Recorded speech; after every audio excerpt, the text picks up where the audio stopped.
Soft life for hard pipe. Soft life for hard pipe. She want that all night. She want that all night. Once again, it's your friend Sizwe, and I want to welcome you to another episode of What They Do. What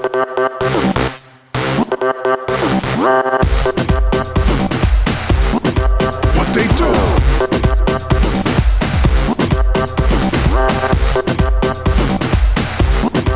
What they do.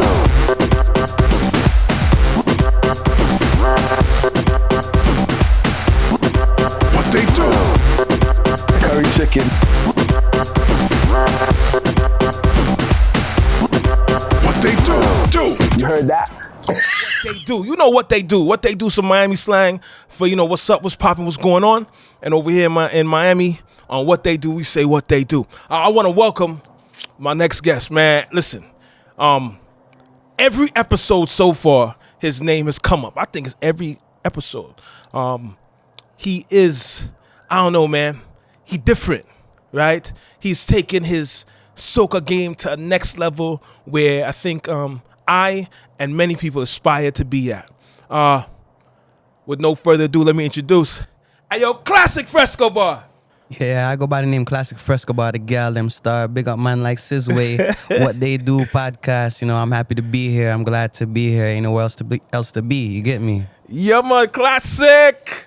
What they do, boy? I'm chilling, man. You know what I'm saying? By the time this podcast airs, I should have had two EPs out. I dropped the Bronx Afghanistan EP. Mud. It got delayed because of the holiday, so by the time I submitted it, I missed deadline.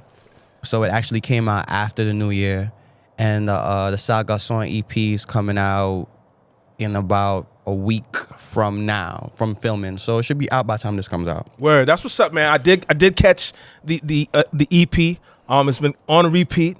Thank you. Fire, bro. Fire. Thank you. I appreciate that. Appreciate you that. know, and I we need more of that. Like, you know, and this episode is gonna be nothing but lessons. Right? Yeah. I just want you to teach because you are the teacher.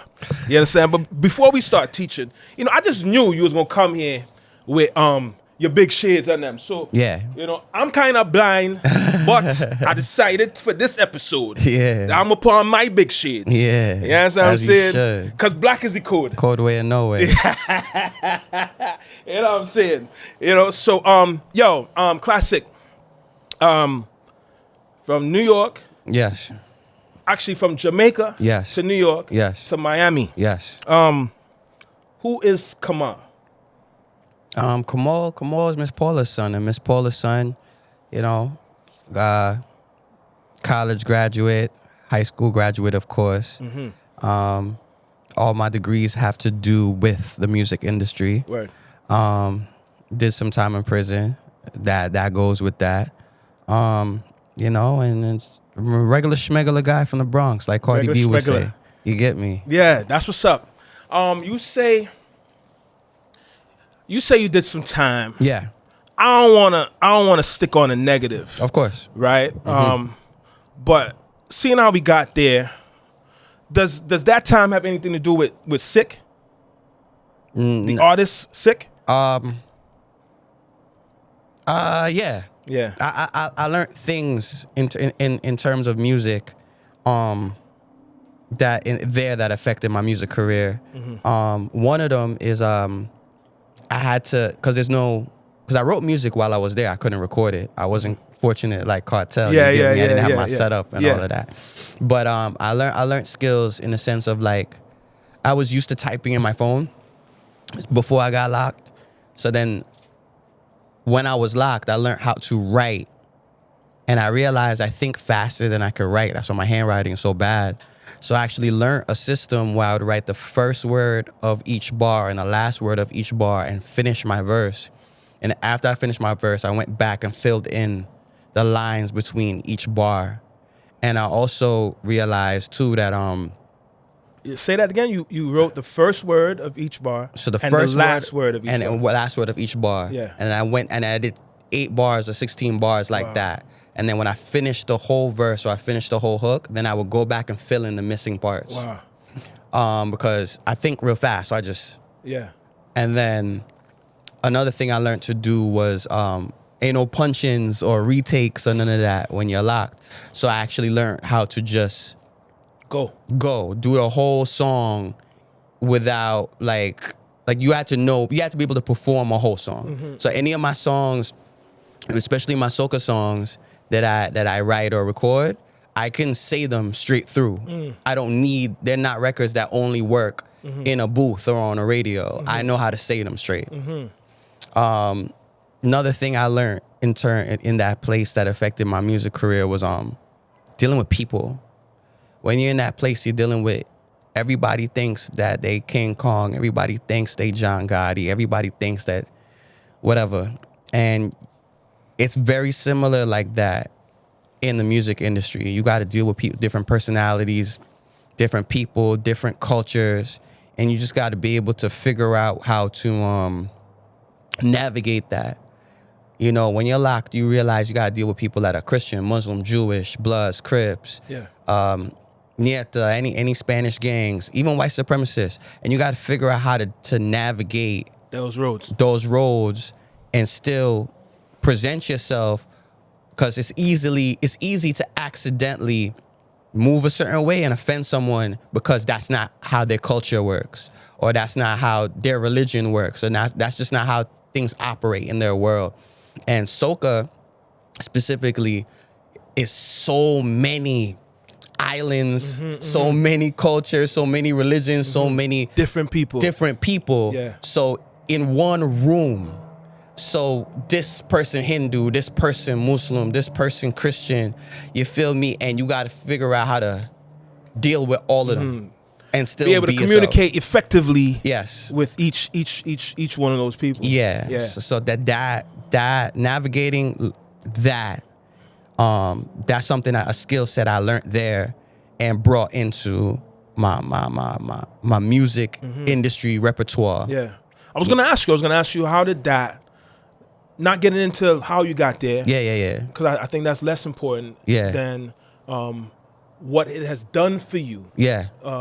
To propel you and keep you in a space where you are continuing to excel. Yeah. You know? Well, yeah, of course. And I appreciate you asking that. You're the first person to ask me that specifically, so that's pretty dope. I do want to put it on camera because there is a sensitivity about stuff. I was locked up for a gun charge. I don't got no touchy-feely get off me charge. Word. So we could put that out there because I don't want people to feel like, oh, why do they not want to talk about? Okay. You know what I'm saying? So I want to put it out there. I don't have no get off me charges. I'm not those guys. Yeah. But some of y'all dudes have those. Yeah. You get me? And I don't really try to rock with those people, but some of them dudes have them please don't touch me charges. So, but back to what you were saying, like the skill set, and I'm a little bit more aggressive in this industry because of the things I've learned there. I'm a little bit more passionate. I'm a little bit more forthcoming, and but it's more like I feel that it's worth fighting for. It's and what is that? This your stake, your position, your what you've gained, what you've obtained. What is it? What is it that is? Like? This thing we call soca music is a beautiful thing. It's a peaceful thing. I've done hip hop. I've done different genres of music. And one thing I could say about soca is that it's joy, it's peaceful, and it's love. And I can't say that when you're in a soca space, you feel the vibe. You feel the vibe in the room. Yeah. And I feel like I'm not only just a person that makes soca music, I'm a person that is a proponent of the soca culture. And, I do fight for those things. You get me? Because it's a beautiful thing.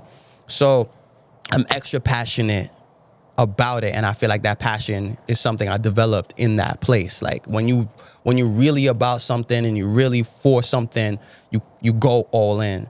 And unfortunately, I feel like I come across people in this space that kind of dip and dabble, 1 foot in, 1 foot out, which works for them. They might not want to be in it fully as yet, or they might not want to be in it fully at all. But I've definitely fully immersed myself in this thing we call soca because it is important to me. Yeah. I recognize, and I was reading about. I think you told me that your grandma Yeah. used to Yeah, she used to play soca in the house. play soca and calypso and Yeah. calypso in the house. Yeah. And that's really your footing, your foundation. 'Cause I think a lot of people would see you or would hear you and say, "Yo, but he Jamaican, and how he get there?"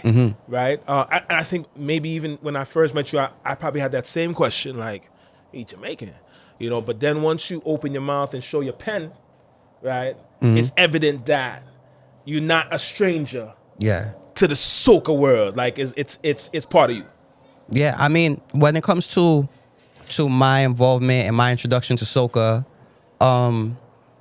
I grew up uptown Constant Spring with my grandparents, and I didn't know it to be soca. I just knew they played this music on the radio. I just knew it was a Caribbean Vibe. music, Yeah. I didn't know specifically for it to be soca.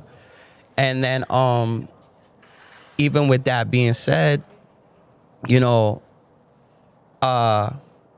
with them, they are from other places too that came to Jamaica. I don't want to get into all of that. Okay. So I grew up in a soca house. Like even Jamaica Carnival, I have pictures at Jamaica Carnival when I was like, God knows, maybe 8 years old, 9 years old. Yeah. So I grew up in soca, but I never knew the name. I just knew that this was a music, this was a vibe, and this was cool. You know what I'm saying? You feel like you got to explain that to people, or you think that it's not so much anymore?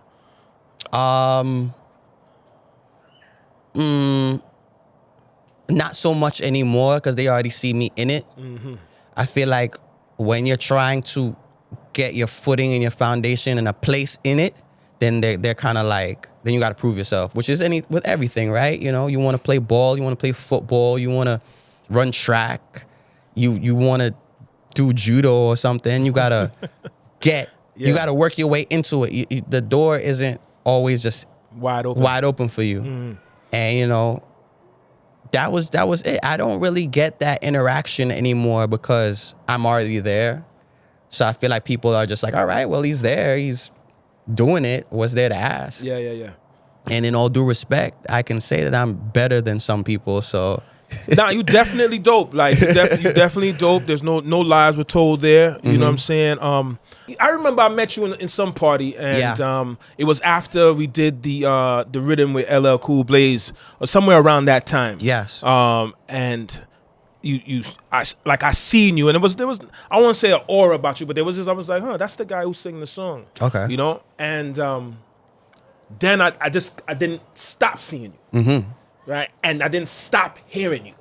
Right, and as a resident Miami guy. Yes. Right. I was like, dang, this dude is coming. You know? And you have come, and you're still.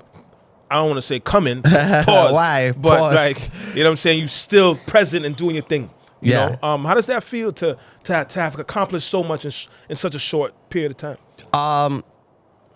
It feels surreal. You know what I'm saying? I mean, it's cool to say that it's a short amount of time because I have been doing soca since October 2019 would be my first release. So if you place it like that, it's been a very short amount of time. But I've been doing music professionally, and I say anybody that gets paid is professional. I've been doing music professionally since 2010. So I've been doing music for a long time. But soca, I've been doing it a relatively short time. And I feel like, the work adds up. You do a little bit consistently. The consistency adds up. And I just adopted a marketing model that worked in different places and adopted it into soca. And that's what, I guess, accelerated the process. Yeah. Like even you saying you seen me outside a lot, that comes from hip hop. Like when I was in New York, I was on Bad Boy Street Team when I was 17, I think.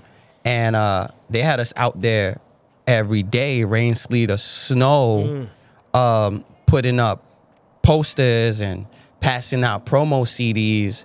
You know what I'm saying? So I knew what the importance was being outside. You know what I'm saying? And I feel like, unfortunately, I don't necessarily have anyone to do that for me, at least not right now. Yeah. So I'm just gonna do it for myself. I'm gonna be outside. Your presence, out of sight, out of mind.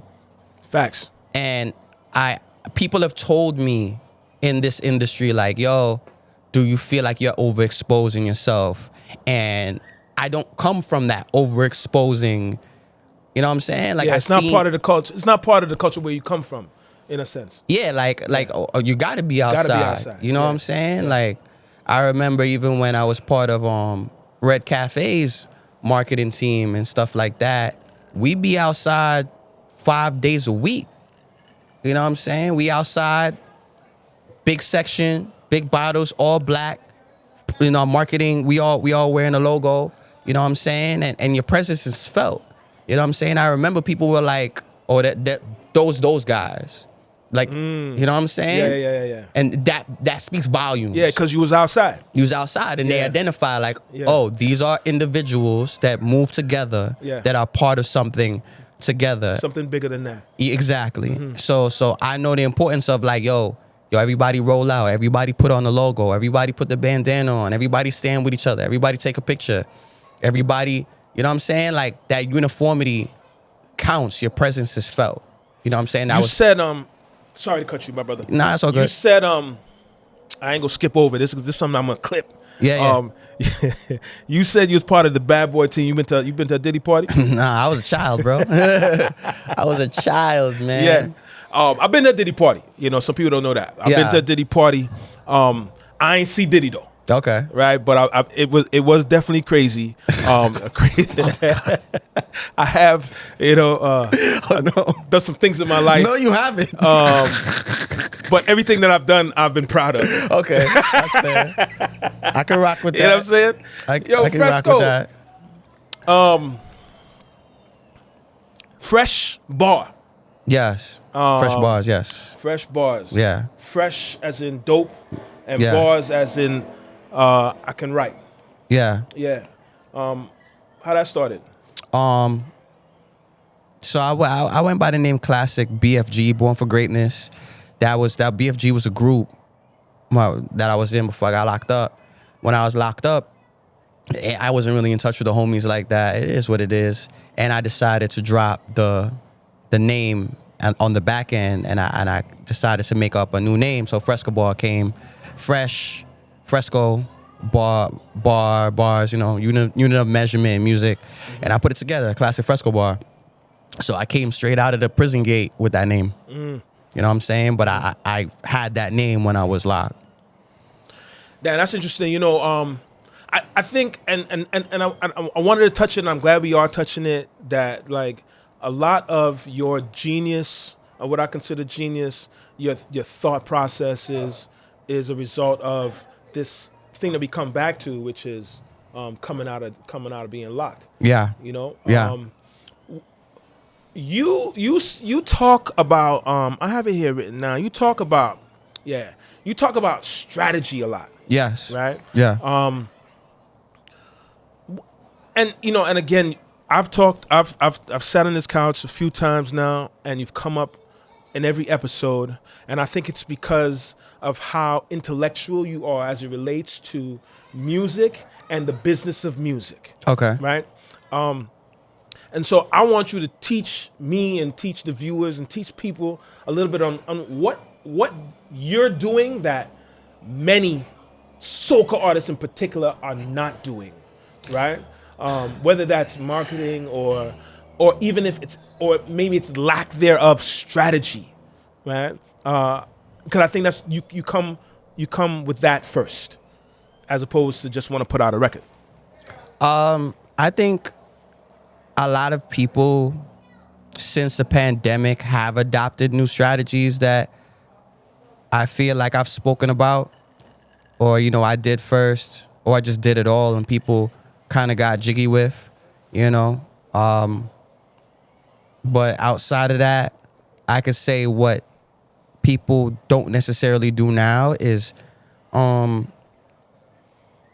people feel like things are more organic than they are. And people think that a lot of things are coincidences when they aren't. there's a lot of the thing about success in any aspect is that it's you got to engineer it for it to be consistent. So you can come up and do something and one time it'll be a fluke, but you got to figure out how you did it. And that's not a fluke. That's not a coincidence. That's very deliberate. And you got to plan that. You know what I'm saying? Like when I put together stuff for records that I believe are going to be a single, sometimes I don't believe everything is going to be a single. Sometimes I just put things out because I'm a creative person. Yeah. And I just want to put it out into the world. Okay. But when I do be like, yo, this is going to be a single, I set it in intervals, 30, 60, 90-day intervals. And 30 days I do this, 60 days I do this, 90 days I do that. But that's I do written out? That's planned out? Yeah. Mm-hmm. And also with the 30, 60, 90, it has to get a certain amount, accumulate a certain amount of views or streams for it to get to step 2, to get to step 3. Mm-hmm. So, you know, if I set up this marketing idea, this marketing plan, running for 30 days and it doesn't get a certain amount of streams, then it's not going to get the next 30. And if it gets to 60, then I'll move on to the 90. Usually when something hits the 90, it's going up. Yeah. But some records don't make it to the 30, and that's just the reality of the situation. And I feel like when I have to work with people personally, when they ask me advice, they don't know when to let go. They become too emotionally attached to their record. To the project. And not understanding that the people are not as attached as you. Like, when you create the record, it's your baby. You know, you nurture it. You were there for the writing. You were there for the inspiration. You were there for the recording. You were there for the mixing. You were there for the mastering. You had a hand in the artwork. You picked the date. It was special to you. But once it's out there, it's not your baby anymore. Yeah. And you gotta accept, like, yo, people ain't rocking with it, and you gotta move on to the other song. And I feel like a lot of people are so emotionally invested in a song, they try to force it on people, and you can't force a record on people. And the data will show. The data will show from the moment you put it out, and all of a sudden you're like, let me put $100 budget into this one. Let me put $1,000 budget into this song. But all of a sudden the $100 budget song is doing so good, and the $1,000 budget is not doing good. And you're like, but I love the $1,000 budget song. You can't act like that. You gotta transfer the budget to the $100 song. And I think that's, in my personal one-on-ones with people, they don't know how to just move on. Yeah. You can't force the song. You sound very intentional with your work. Yeah. Right? You strategize it, you plan it out. Yeah. And I don't think that a lot of people, I think when you said that people think that that these things are just kind of like, they just happen. Yeah, it's all of a sudden this song charted. And it's not that. No, man. Yeah. Please. Anytime I see certain people doing exceptionally well in a very short amount of time, the first thing I do is Google who they're signed to. Because that says they got a budget. That says they have connections. They got relationships. It's like, bro, like, you know, what was a good example? The $1 Million Baby kid. Okay. That's a white kid, right? Yeah. Everyone was like, oh, he charted. He did this. He did that. I'm like, I've never heard of this kid. Oh, it's because it's TikTok. Okay. Google the kid. He's signed. I believe that he's signed to Lucian Grange's son's label. Lucian Grange's God. Mm-hmm. You know what I'm saying? He has majority stake in a lot of music industry endeavors. His son has a label. His son is responsible for bussing Trippie Redd, Ice Spice, and a whole bunch of other people. So, Lucian Grange's son markets his label as a independent label. Well, yeah, you're an independent label, but you outsource the work to your daddy. Right. So, right. How independent are you? You can create stars overnight because you have them resources. So when I see people just bust and be like, oh, he went viral on TikTok.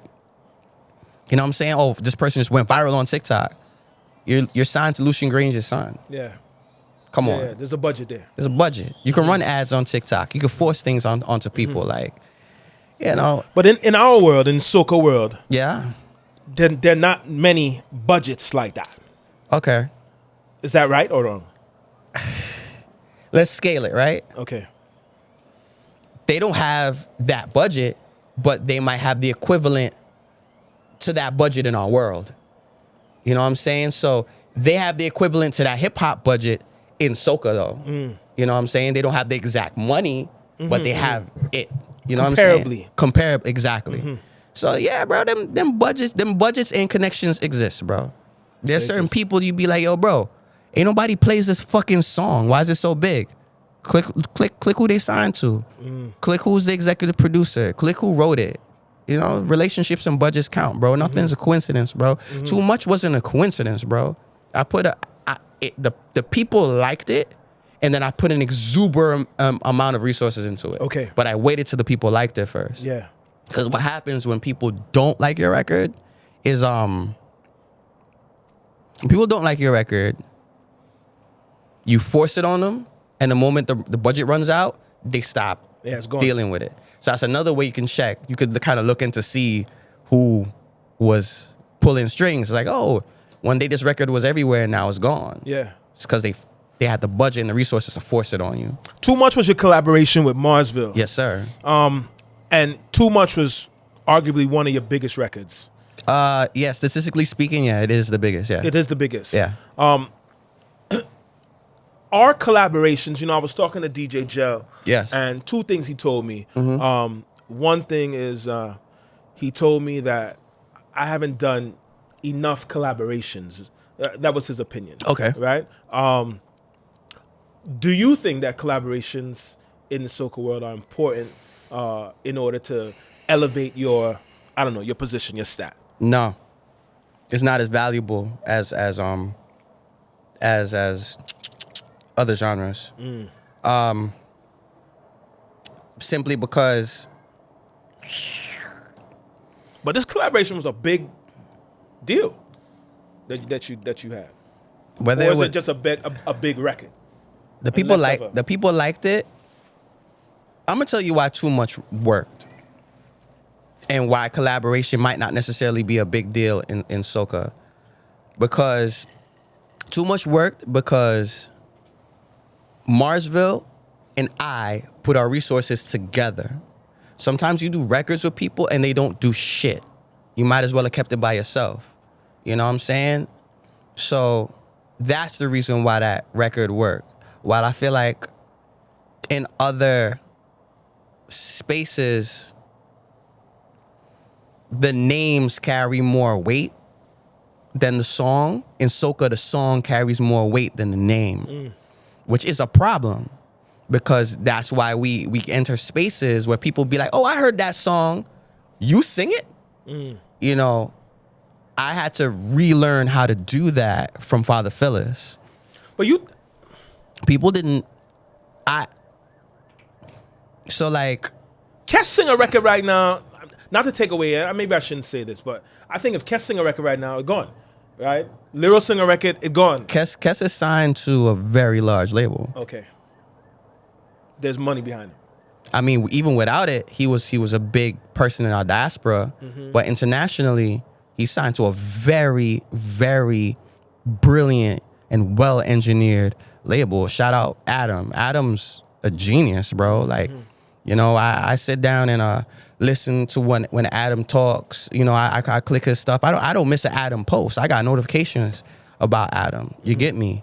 And Ineffable, you know, Records is, yeah, nah, you can't not count that, bro. Okay. Kes is brilliant. His team is brilliant. And he linked up with another brilliant and efficient person, and it became a thing. Individually, they're going to be great people without each other, but it counts, bro. And don't let anyone tell you that it doesn't. You get me? So, but,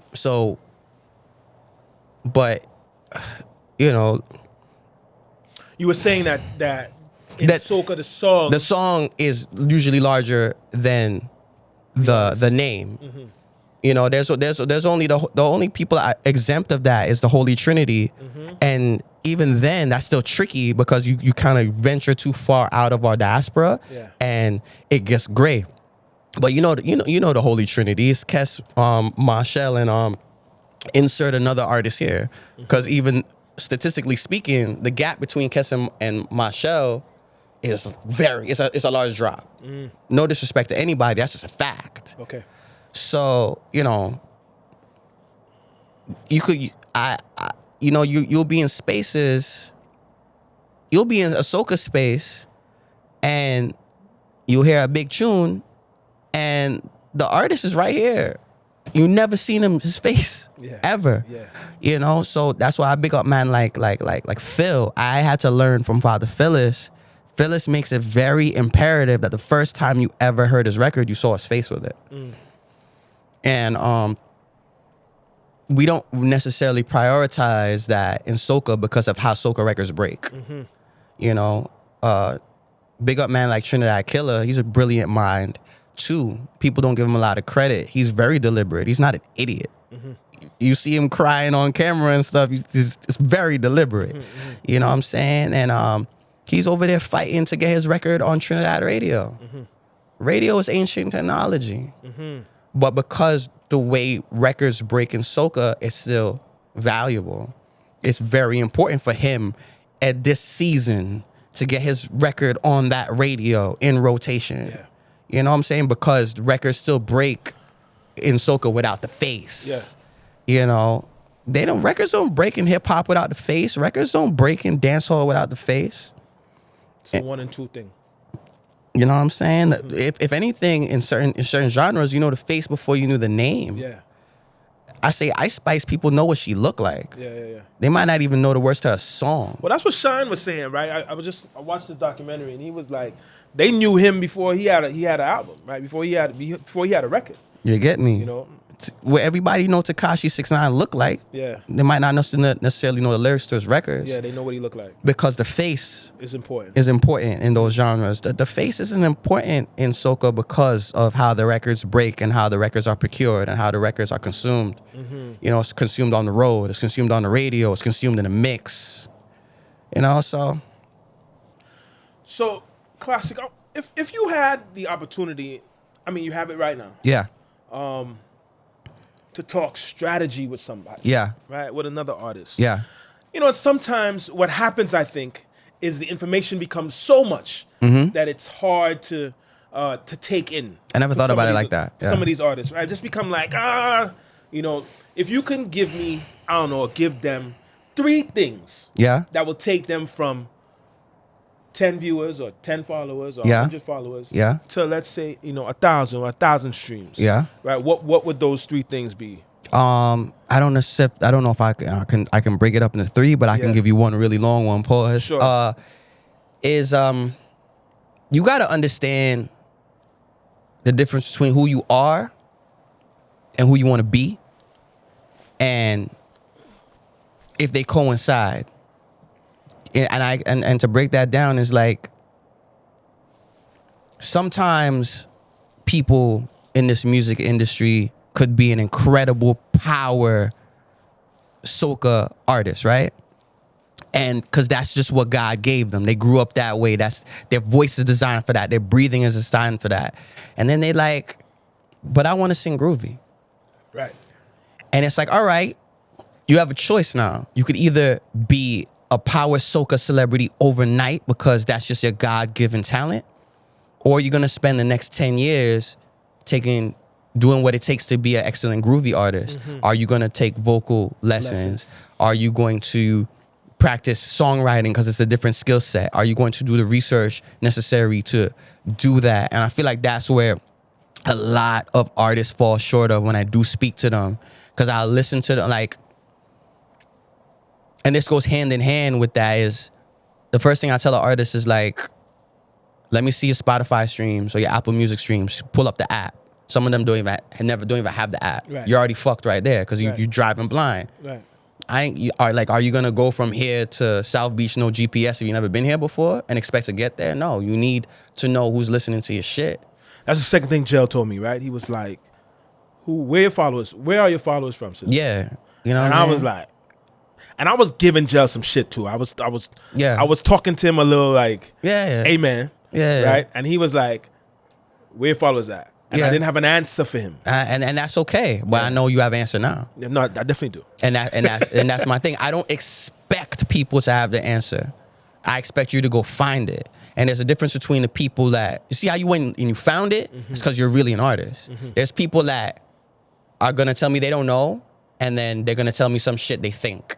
And it's just like, well, you're not really about this shit because you're supposed to go find out. So now you're driving blind. So, you know, you need to know who's listening to your shit, and then you need to know who you want to listen to your shit. You get me? So when I say that, the groove, so that's what I'm getting at. Like, you could be this incredible power soca dude, but you have this big dreams to be this groovy soca dude. Are you really gonna put in the work that it takes? And then that's when certain people be like, oh, these people not giving me a chance, or oh, this, that, and the third, and da da da. Like, yo, bro, you gotta be realistic, bro. You want to be the star in whatever space that you're in, you gotta have that competitive fire. You want to be a groovy king, you gotta sing like us. That's it. If you're not willing to do that, good luck to you. I'm not telling you to be cuss. I'm telling you, sing. Or let's say you meet a dude and he has the look and the swag and the voice to the groovy, but he's like, I want to be the jab king. All right, so you got to do jab training. You gotta understand. You gotta write the jab lyrics. You gotta go. You gotta swim in some oil. You gotta swim in the oil. You gotta appeal to the jab audience. And some people just don't want to put in that work. So if you don't want to put in that work, just do what you're good at. And some people refuse to do what they're good at, bro. Yeah. It's just not in them. You get me? I accelerated really fast because I found what I was good at really fast, and I doubled down on it, and I made my lane. And so what's the keys? Find out what you're good at. Yeah. Know who you are. Yeah. Know your audience. Yeah. What else? And know who you want to be. And know who you want to be. A lot of people don't know who they are, and they don't know who they want to be. I can't help you. You know what I'm saying? Like, how am I gonna get you to your destination, bro? You telling me like, well, you know what I'm saying? You tell me my audience. I tell you exactly who they are right now. My audience are black women from the United States with West Indian parents, ages 18 to 24. I already know what records they listening to. You know what I'm saying? I know how to procure it. I know how to give it to them. And if I don't, I gotta find out. Okay, so where do their girls download their records? What parties they go to? What DJs they listen to? You need to know all of that. Yeah. You know, or else you driving blind and then you were like, oh man, it's not working. You don't know where you're going. Do you consider yourself a Zest artist?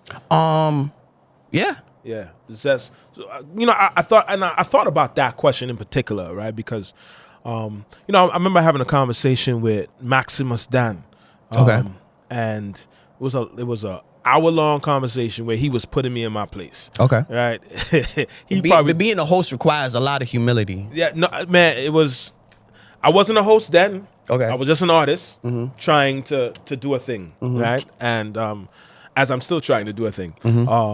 But being a student requires a lot of humility, right? And so I just listened to him. And one thing he said to me was, he's not no soca artist. He's an artist, right? I respected it, but I kind of took issue with it still. Right? I am a Zest artist because I found success in that, but I am also a soca artist. Okay. You know what I'm saying? Because, you know, that's so I don't think it's an either or, but I can't just say I'm an artist because there's a fantasy.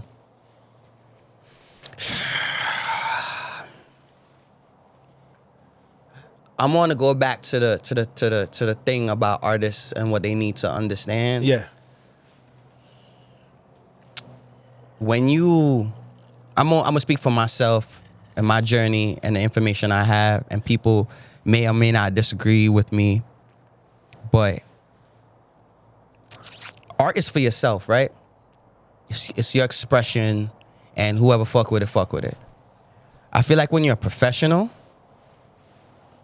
you produce, you serve. Art isn't serving. Art is self-serving. Art is for your heart and your soul.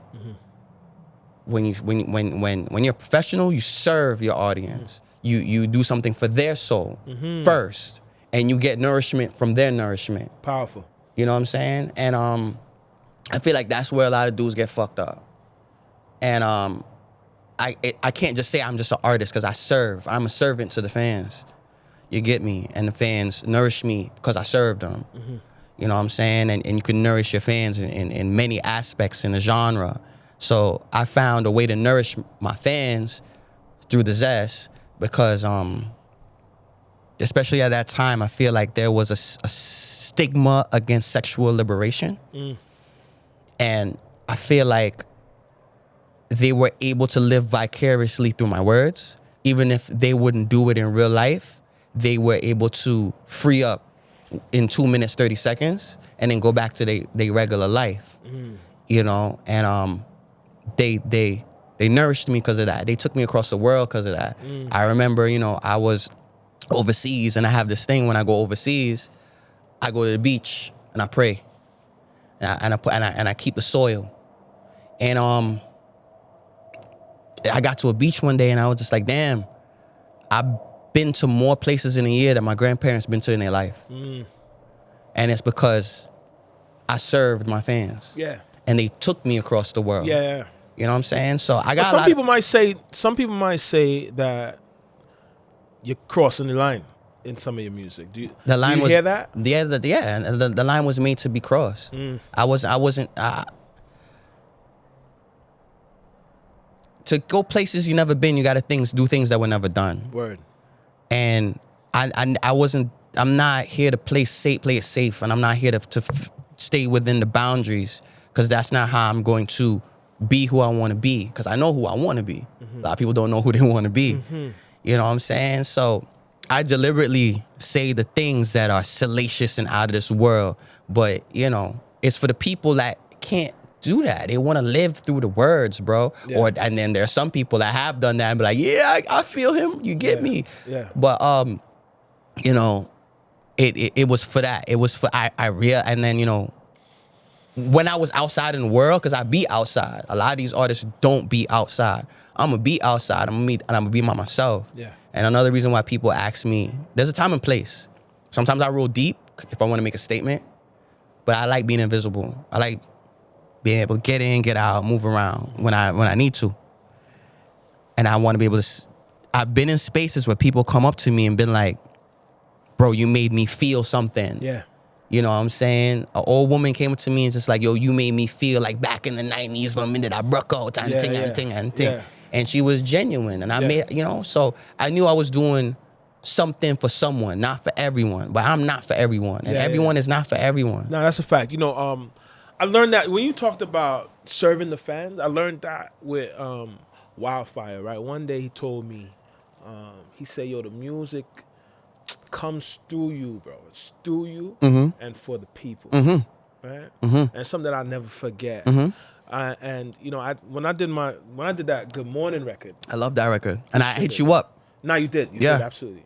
When I did the Good Morning record, like, yo, my inbox on social media was weirdly full of messages, right?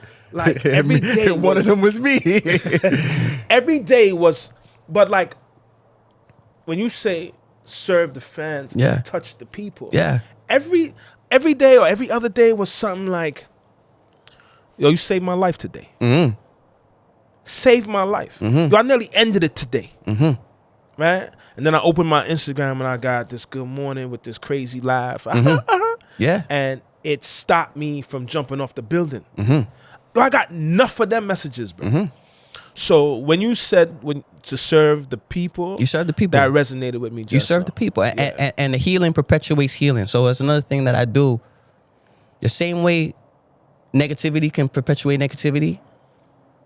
I learned real quick, if somebody sends you something derogatory in your DMs, don't repost it unless you want to perpetuate that, because more is gonna come. So, you know, what I do when people give me a compliment, and if I was part of your team, when people gave you those compliments and said those things, I would have cropped out their names, but I would have posted it. Because it would have opened the door for more people to be open to you and tell you good things and that way you could have pushed that record that way. Yeah. Because records stand on the backs of the people. The people are gonna carry it. Where they carry it, they're gonna carry it. But you can't stop the people. Yeah. And that's why, Soca artists make records for executives and the industry. The industry can only put you so far. The industry can't necessarily force people to listen to you, but people can force the industry to listen to you. Mm-hmm. So that's that big man like Killer. He knows how to mobilize his fans, and that's very important. That what you did with your Good Morning record, that's how you do that. Because you know in your heart, like, I appreciate that. That's cool. Now let the world know. Sizwe got these people, got their back. That's very, very important. I told my boy he charted on Trinidad Top 100. He was like 80. But I told him post that. Because some people are going to into top 80 on iTunes for that week. Yeah. I told him post that. Because some people live and die and never do that. Don't let people erase that's a fact. That's a fact. You know what I'm saying? Like charting anywhere in top 100 is absolutely a mark that most people in the genre can make. Yeah, and I've tried it. I've tried it in Trinidad, Barbados, Grenada, St. Vincent, and ain't nobody gonna take that away from me. No, nobody can take it away from me. And I post it. Yeah. You in the music industry, because social media moves so fast, people try to erase your history. Don't let them do it. You got to post your history. Yo, Klassik. Miami, New York, Soca. Okay. Where's the vibe? New York. New York? Yeah. It's a better vibe? Yeah. Think so? All right, let me clarify it. Miami Carnival, New York Carnival. Miami Carnival. Okay. But as it relates to soca and being able to feel the soca energy, is it New York? New York. Let me phrase this the best way I can. So, New York, because of that diaspora and the population density, has a major advantage. So, when it comes to music in general, there's a lot of genres, not just soca. Your music busts in New York, it busts in the world. I can't say that for Florida. It has happened. Because it's documented that there have been soca records that touch down here, and dancehall records that touch down here. And Miami people have had hands. Broward County, Dade County people have had hands in the records busting. But, it happens. But I could say consistently, your record busts in New York, it gone. Internationally, worldwide. So, and that has a lot to do with the population density. And, where there's more people, there's more competitiveness. And I feel like that is what's also missing from Miami. Is people ain't competitive enough. And I'm a very competitive person. Yeah, but that's that American in you. Yeah? Because in the Caribbean, I think they want you to humble yourself. That word is used and thrown out a lot. I don't like how close humble is to humiliate. So the word kind of makes me uncomfortable sometimes. But I can say I'm at where I'm at because I'm thoroughly competitive, and I like competitive things. Like even sports, I watch race car driving because you gotta win. Number one, you get me 1, 2, and 3, and there's 100 and something people. You get me? Like that's what it counts. You gotta win, and I approach a lot of my musical endeavors like that. I approach because it increases the quality, and I feel like that's missing from a lot of the soca stuff. A lot of people don't want to be the best. A lot of people just want to exist, and that's good enough for them. It ain't good enough for me. Yeah, you know what I'm saying. A lot of people ask me, "Yo, do you like?" I tell people I don't like performing, bro. I don't. I genuinely don't. It makes me uncomfortable.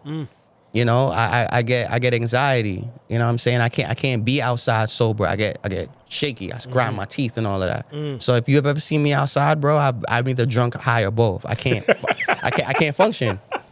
I can't. But I'm good, and I can say I'm good at performing because I remember how bad I was. Yeah. And I'm good because I'm competitive. Because I want to be like, nah, man. Me too. Keep me in the conversation. My name got to be in the conversation.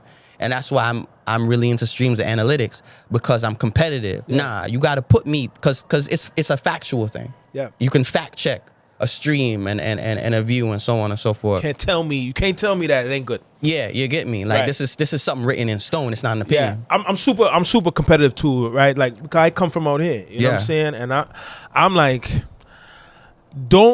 I see somebody perform inside. If I'm like, I see you perform inside, I'm saying, I'm coming to kill you.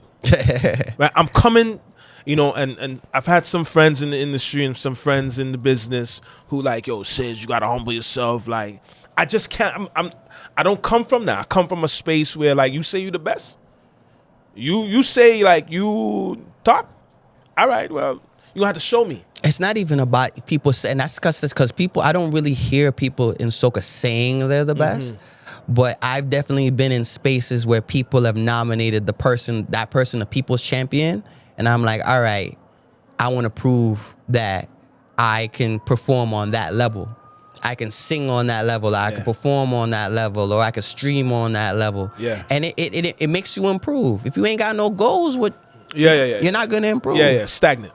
Exactly. And there's a lot of complacency in what we got going on, especially in Miami. Unfortunately, there's a lot of complacency. There's a lot of, this is good enough, put it out. But the same rhythm you would have gave to us, you would have gave that to my show? The same stage you would have put us on, you would have did it for this? The same, you know what I'm saying? Like, care about your craft. Care about your streams, care about your marketing, care about your rollout, care about your image. I don't give a fuck about this shit, but the people do. They're gonna remember, that's the dude that came on Sizwe's joint with the chain, the bait putty. They might see the shiny ring, but they might see the bait. You get me? It counts. You gotta be presentable, bro. It matters. Black is the code way or no way. It matters. I see we got some. We got the merch. We got some merch over here. We got the merch. We got the flag. Black is the code flag. Black is the code bandana. You get me? Like, it matters, bro. Like, people, all of this matters. It matters, bro. All of this matters. There's no, people so complacent. Like, they just do just enough. You're not gonna be great doing just enough. Do more, overdo it, overstream it, perform. Like, we miss out on a lot of quality here because people are just not competitive enough, bro. And you're not gonna take that competitiveness from me. Word. And I'm not gonna let my homies be complacent with being regular either. Of course, because they're around you and they're a reflection of you. Absolutely. Yeah. You get me? So that's what I say about New York. It's competitive, bro. You're a Miami artist, you're a New York artist. Does that matter? There's just certain things I leave up to the people, bro. Yeah. You know what I'm saying? If you say I'm the Miami artist, you say I'm the New York artist, I'm Klassik Frescobar, the Gallem star. Right, don't matter. And then when I go back, when I go back in my house and I take off my clothes and I go into bed, I'm Miss Paula's son. You know what I'm saying? And that matters more than anything. You get me? Yeah. And that's something I will not compromise. You know, because I know a lot of people that can't go home. Them poppy show themselves up. Them can't go home. Bro, I performed in Czech Republic. Yeah. With the Mad Stunt Man for 20,000 people in an arena. I performed in Cuba, another 20,000. I got a certain level of treatment, Yes. right?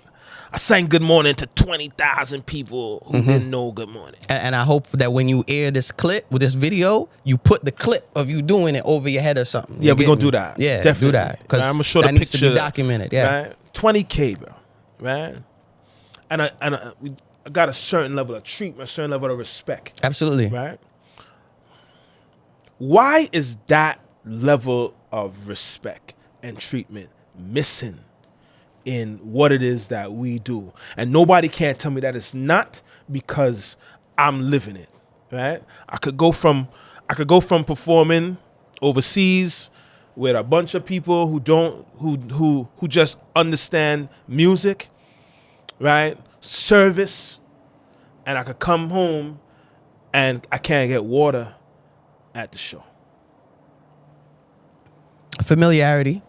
People just used to you. When I go back home, I'm from the Bronx. I'm from Afghanistan. People don't even know me from music. They know me from running around being a knucklehead, and that's okay. Mm-hmm. But I go to Brooklyn. People know who I am. I'm from Queens. People know who I am. I'm out here. People know, because they know you for your work. Those people knew you for your work. You know what I'm saying? And that just comes with it. You can't really be mad at it.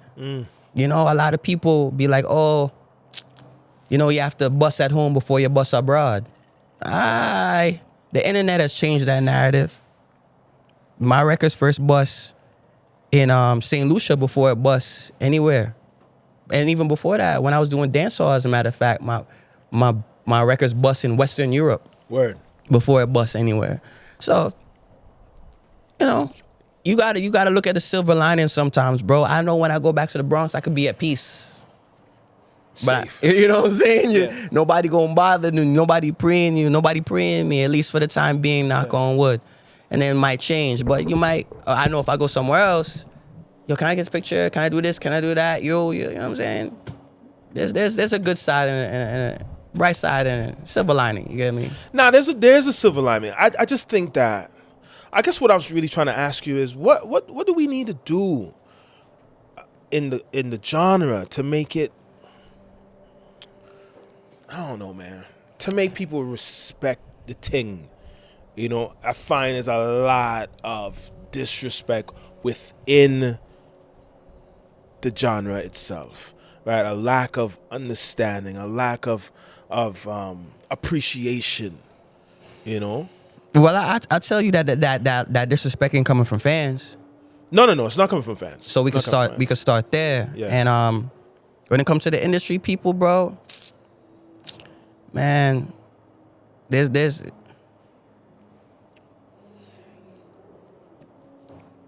you can't be kind to certain people, bro. Mm-hmm. You just can't. And that's why I put myself in a space where certain people don't rock with me, and I'm okay with that, because you wasn't gonna rock with me anyway. Mm-hmm. Let's just fast track it. Mm-hmm. You know? Yeah. But let's make it clear that Soca fans, they rock with the artists and they love the artists and they appreciate the artists. It'll be industry personnel that move funny with you, and hey, you know, sometimes niggas get beat up. I don't know what to tell you, you know, and I'm not saying that certain things are the answer, but certain things are an option. And certain people need to realize that sometimes it's an option. Nah, it's definitely an option. Yeah. You get me, you know? So, I don't know, bro. I fought artists before, bro. You get me? Yeah. You know, Who? Let them say that. Let them say that. I would say it. Listen, once upon a time there was this absolute need to go to Trinidad to bust your record, right? Like you had to go. Some people might say you still have to go. Do you still have to be in Trini in order for your record to go? No. I told you, when you bust in New York, you bust in the world, right? All right. And the internet will take you places that you physically can never be. You can't be everywhere all the time, but the internet is everywhere all the time. Mm-hmm. So at the end of the day, you know, the internet's going to take it to where it needs to be, and that's that. And then after that, you know, you might end up in Trinidad. Some people might say, yo, that's a crime what you just said there. Like, yo, are you crazy? It's Trinidad or nothing. You know, you said, let me get that. Thank you very much. You said songs have bus. If you bust in New York, you bust. Yeah. Now, there are other songs like Duckin' Bust, I believe Duckin' Bust out of Miami. Yeah. Yeah, there are records that bust in Florida. There are records that bust out of Miami. We mentioned that, yeah. Uber Soca. Yeah. Right? Pale, yeah. Teddy's record. Mm-hmm. So I think that you're correct. That you don't necessarily have to go Trinidad, but Nah. it doesn't hurt. You Nah. know, it To me, internet is real estate. A lot of people don't to treat internet as a place because it's not tangible. But you bust on the internet, that's it, bro, and you get paid. You know, and more than anything, you know, we all got bills. Some people got kids. You get me? So you know, when you bust on the internet and your paperwork is together, you're gonna monetize on that. Well, I can't say if you bust in these physical spaces that you could necessarily monetize Facts. as Facts. easily. So that's how I operate with a lot of things. You feel me? Like certain records aren't necessarily big records, but I could say that I got money. yeah. While certain people have big records and I can't say that they did. I would hope that they do. Yeah. But I know some people that do not. You know? Yeah, I know some artists who had some big monster records, right? Monster soca records, and didn't have access to the artist's Spotify, Yes. right? Who didn't have access to the artist's iTunes, or, Yeah. right? Like to have like nothing, Yeah. you know. Fully. It floored me. There, like I'm like, yo, your record is a hit. Yeah. I know 3 people off the top of the head personally that hit me up like, yo, can you sort this out for me? And I sorted it out for them. And if they comment or whatever and let me and leave a message or whatever and let me say their names, I'll say their names. But for now, I don't got permission. But Of course, I wouldn't say that neither. yeah, bro, like my music, bro, anything I put out, bro, I operate like a label because I used to intern at labels. I put out records in recoupments. So I put out records in a budget in a way that I feel like I can make the money back. So any record I've ever put out in the last 5 years, I've recouped on. I've broken even on. 4 years. Because at first it was kind of tricky. So that comes first. And the internet makes it a little bit easier than that. And if you treat the internet like real estate, like a tangible place, it counts.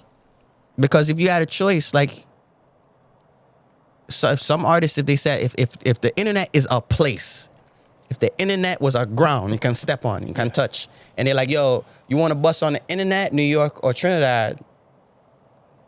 I think you want to bust on the internet. Facts.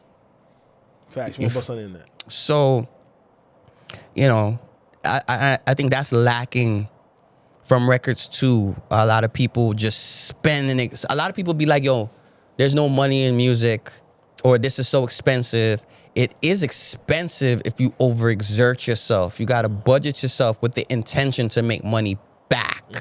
A lot of people just make records with no intention to make money on it at all. And that's the deliberate planning that we was talking about earlier. Yeah. And that's lacking for what things do, you know. Knock on wood, I believe too much initially costed me $100. Crazy. Initially. Because I just paid for the mix and master. And then I poured about 20 racks into it over the course of 2 years. But I've made that back. I made that back in 2022 in touring. Oh, you know, you just said something. I hope it doesn't go over people's head, right? That you put $20,000 into the Yeah, but not in one shot. I want to make that clear. Not in one shot, but piece by piece by piece. Yeah, but $20,000 is still $20,000. Yeah. Right. And to the average person, I think, and the average person in soca, $20,000 is hard to come up with, even over time. So let me. I'm gonna tell you how I did it though, because, you know, probably after the first 3 months, I think I made just off of streaming, like 2 racks. I got to double check. So I just took the 2 racks and put it back. And then when I put more money into it, more money came back. And I just kept doing it like that. And then when I started touring, I put more money back into it, and it just kept feeding me. So, but I have this thing. I don't put money into a record outside of the initial budget until I get money back. Okay. So certain people be like, how come you didn't shoot a video for this? How come you didn't shoot a video for that? I'm like, well, that's a personal thing because I ain't make money on it. But the moment I get money on it, then it makes sense. Yeah. Some people will be like, well, what if you shot the video? It probably would have popped, and then happily ever after. I'm like, well, I can't risk that. I got bills. You do it for me. you give me the budget. Then let's get jiggy. Yeah. So, but I feel like a lot of people They get quiet then. people put out music with no intention of making no money anywhere, whether it's streaming, whether it's getting. Yeah, but you know that's because, and I feel right a certain type of way Okay. for the artists, right? Because the artist just wants to do art, Okay. right? Like most of them, most Okay. of us, Okay. just want to do art. The Okay. painter just want to paint, right? The singer just wants to sing. And I just want to serve. The barber just wants to cut hair, I just want to serve. right? So, but when we say they ain't thinking about the money aspect or anything I know else, if I serve, I'm gonna make money. I know if I make art, it's risky business. Because even from a painting point of view, you know, a lot of art is just money laundering. A lot of it is just people spending money on something so they can move it somewhere. facts. A lot of people don't know that. Yeah. You know what I'm saying? A lot of people are like, oh my God, this person spent $2 million on a banana. Yeah, but this person spent the $2 million on the banana, right? Art Basel. But the artist who created it, they just want to express themselves. I think they're in on it too. You think they're in on it? I think they're just criminals. I don't think so. I think the artists, like I can speak for myself, you know, up until COVID, right? Okay, I can say when I was making art, just a self-expression, Yeah. I wasn't making no money. The Okay, moment I was that gonna- I said I'm going to serve the people, I made money. Okay. So when people come to me with like, yeah, I'm gonna create this art, I don't really want to take them on, because you're not giving me a product that's easy for me to sell, because you don't even know who the fuck you're selling it to. Sell it back to yourself then. You put me in a tricky space. When I hear a beat, I already know who I'm gonna give it to. Like if I get a beat from St. Lucia, well, I know I'm marketing in St. Lucia. St. Lucia, yeah. So now I know I gotta talk. I gotta approach it with certain slang, lingo, cadences, geography, Yeah.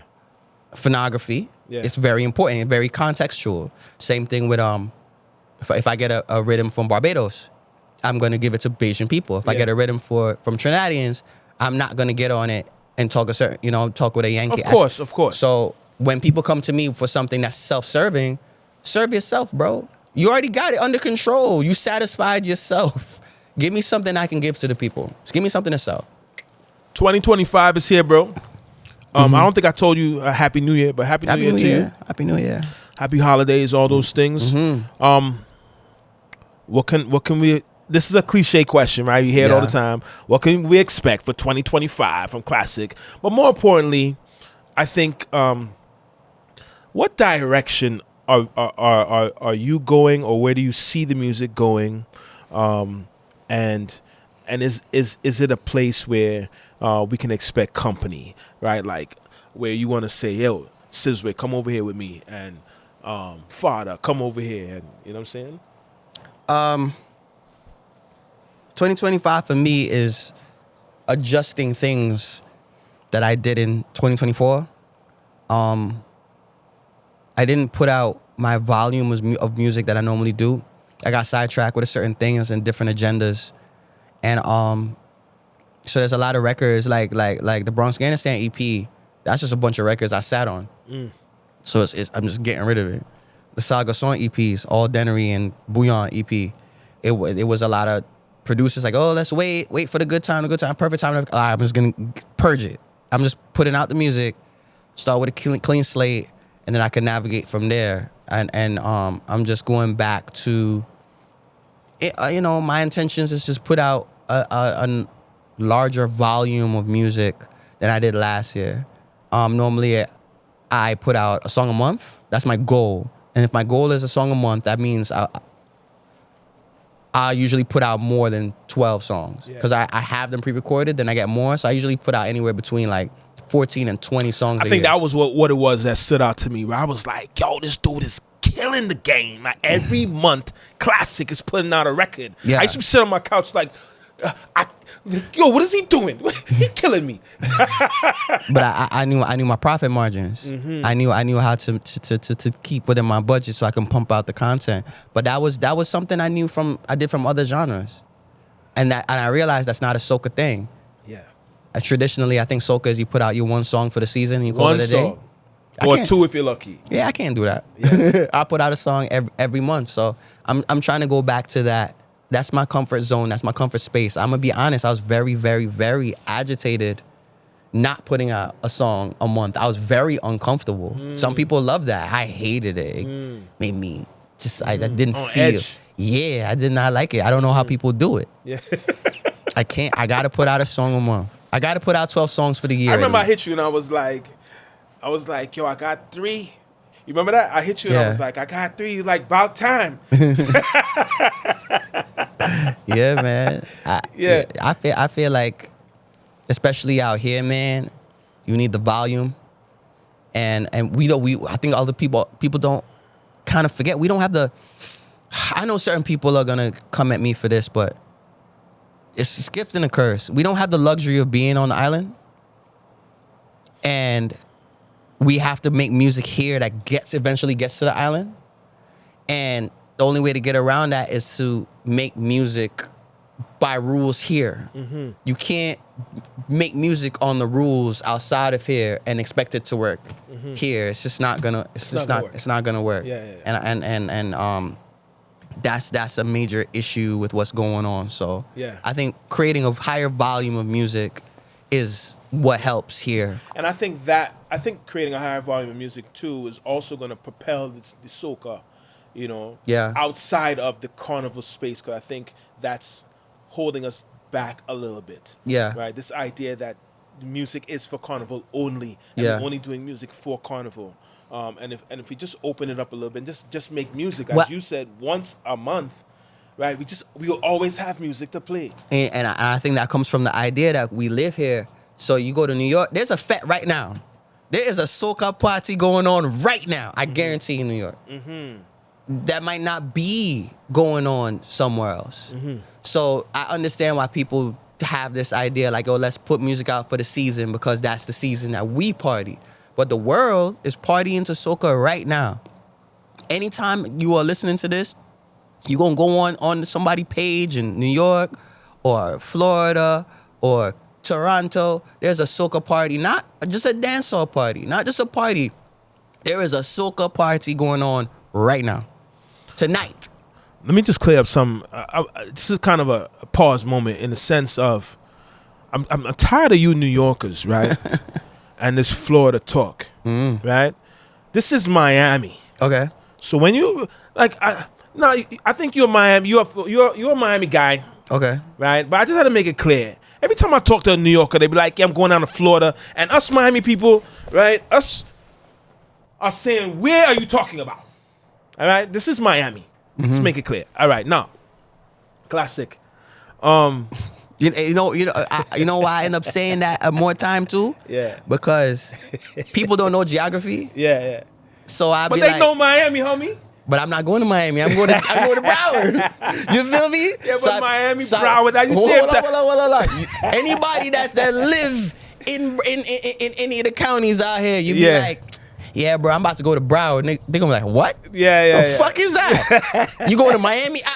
Yeah. I'm Miami. going to Miami, bro. Yeah, thank you. Let's just say They- Miami for me, please. They don't know. This Florida talk. I don't know. I can't commit to it. Yo, Florida could be Tallahassee. Like, what are you talking about? And okay, so there might be a party in Tallahassee, bro. You know what it is? When I want to talk about Miami, I'm Yeah. gonna say Miami. Miami. When I talk about Florida? any part out of Miami, I'm gonna say Florida because people don't know the geography. Yeah. Just to be fair. All right. Because I know if I say to a Miami person like, yeah, bro, I'm gonna go to America Backyard in Miami, and Miami person gonna be like, what the fuck Yeah, you just no, say to me? that's true. That's true. We like Miami. I ain't Miami. But in the broader context of South Florida, specifically Miami, Broward, Yeah. right? We can say Miami. Okay. I don't even want to say Broward. I can't say Miami. people gonna take that personal, bro. Broward people do not play that shit. It's true. It's We from Broward and it's Dade. It's Dade Do County. not get it fucked up. Yeah. Listen, Klassik. Dang, my man. Listen, you know what I want to do. I know you just dropped a EP. Yeah. I would like to add a little something to the flavor here. Yeah. And I don't know, maybe you can give me a 8, a 16. Yeah. From the EP or from wherever you want. Yeah. We could do that. Man, so let's you can go get the headphones. Get the headphones. Let me start it. Right? Alright. Hey, can I smash? These comments never make sense to me. It's like, what are you gonna do? Shove your dick through the computer screen? How is that going to work? I'm waiting. TikTok. Time to fuck. Time to fuck. She want a man to fuck and give her things. She want a wedding ring. She want a soft life. I give her hard pipe. She want a man to give her things. She want a wedding ring. She want a soft life. I give her hard pipe. Soft life for hard pipe. Soft life for hard pipe. She want that all night. She want that all night. Soft life for hard pipe. Soft life for hard pipe. She want that all night.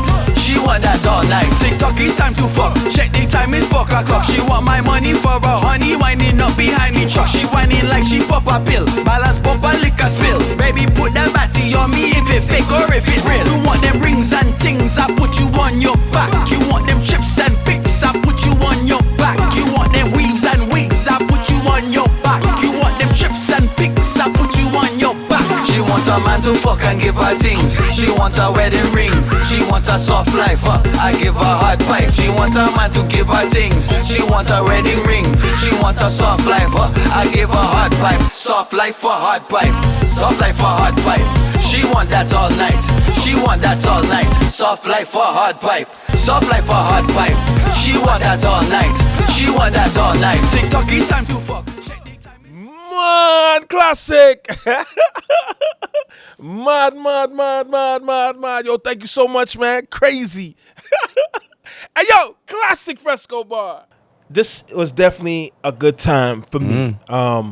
Again, for the last couple of few episodes, I think every single one, actually, your name has come up. I call you the teacher because you have completely ingested the information and you have been able to capitalize on what it is that you know in order to make a living, in order to make music that is palatable to your core group. And not just your core group, but the people outside of your core group. Yeah. Right? When you serve the core group, it'll come outside the core group. Yeah. Always. You know? And I think those lessons are important for the viewers to hear. You know, so I just want to thank you, my man, for coming through. You've blessed me on a number of occasions, right, with your time and your talent. And I absolutely appreciate you and what you bring to the table. And so every time I see you, I make it a point. I don't know if you recognize that, but I've made it a point to say, yo, I rock with you, my brother. Right? Thank you. I rate you. Thank you. And I wish you much success. And if there's anything that I could do to help support what it is that you do, just let me know, man. I'm right there. So on behalf of my team and what they do. As a matter of fact, Talk to me. you know, what we didn't bring up, and I think it is definitely vital to the context of our relationship and Soca, is that I need to bring it up that he was instrumental in the early parts of my career. This isn't just I just came up on a podcast as, oh, this person I seen around, like, nah. Sizwe was a person that took me under his wing for about a year. We were literally on the road. He introduced me to very important people. You know what I'm saying? Whether it's in the DJs or artists or anybody in between, you actually gave me very good advice in terms of performances. Because I went up to Orlando. I've been in the car with you. We in the car ride and we talking politics and stuff like that. And I took in a lot of information. Sizwe was my mentor for a year. And I think that is very, that's something that is lacking in Soca, that there are people that come up and they don't have any form of direction. They don't have anybody to tap them in, and they don't have nobody to give them any type of guidance. So And one thing that you told me that I still implement to this day, you did a show and you did so great. And I was like, damn, this nigga's a beast. And I was just like, yo, how'd you do this? How'd you do that? How'd you know to do this? And you were like, yo, listen, you start off with your big song, you do this, and this, and then you end with your big song. And you sing to the people. You just don't go through your set. You just don't just sing, and it's not a playlist. It's a performance. And I still implement that to this day.